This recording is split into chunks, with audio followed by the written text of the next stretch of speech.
Decima giornata nel girone B del campionato di Serie C femminile. In via Vermigli va in scena l'attesissimo derby tra Padova e Venezia. Le biancoscudate sono reduci da un periodo molto positivo, ma devono infrangere il tabù Venezia, visto che nelle ultime stagioni non sono mai riuscite a battere le cugine arancio-nero-verdi. E sono proprio le arancio-nero-verdi a partire meglio in questa partita, perché c'è questo cross di Zuanti, nessuno lo tocca, mette i brividi alla difesa biancoscudata. Il primo tempo però sarà quasi tutto di marca padovana. Si comincia con questa classica punizione di Chiara Sarain che colpisce la traversa. Il Padova sogna il sorpasso in classifica ai danni proprio del Venezia, che ha 2 punti in più rispetto alle biancoscudate. Ancora a Padova, ancora Sarain, colpo di testa salvato sulla linea da un difensore del Venezia, poi in qualche modo spazza la formazione ospite.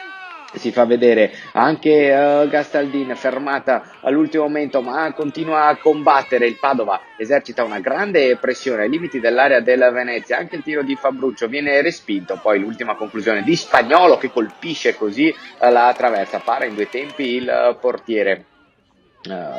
Il Padova insiste, c'è quest'ottima imbucata per Costantini, fermata all'ultimo in calcio d'angolo, ma proprio dal corner successivo la sfera arriva a Marianna Fabruccio che si inventa questo gol eccezionale, veramente una rete strepitosa per una delle veterane del Padova, che poi lascia andare la sua corsa liberatoria per risultare. Ma che gol! Con il destro d'esterno sotto l'incrocio, veramente bellissima questa rete per Mariana Fabruccio, e soprattutto un vantaggio meritato per il Padova, che nel finale di primo tempo cerca anche di legittimare il successo. C'è questo tiro di Castaldin parato dal portiere.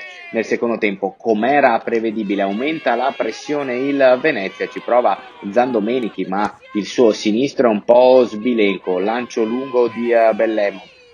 Siamo attorno al quarto d'ora del secondo tempo, ancora il Venezia in area di rigore, contratta all'ultimo Camilli dopo la prima conclusione di Zuanti. Il Venezia si scopre, così apre il fianco ai contropiedi del Padova. Qua l'occasionissima è per Gastaldin, servita molto bene da Costantini. Ottima l'uscita del portiere che para, poi ancora un contropiede, ancora Costantini, e qua deve salvare ancora il portiere del Venezia, che evita il 2-0, ma non riesce ad evitare la sconfitta delle sue. Il Padova fa suo il derby, vince per 1-0 contro il Venezia, può legittimamente esultare. È un periodo d'oro per la formazione di Fabio Di Stasio, reduce da 6 vittorie nelle ultime 7 partite. La formazione di Stasio vola in classifica, raggiunge il sesto posto, e la settimana prossima, per l'ultima partita del 2019, attesa dalla sfida col Corte Franca per provare a scalare ancora di più la classifica.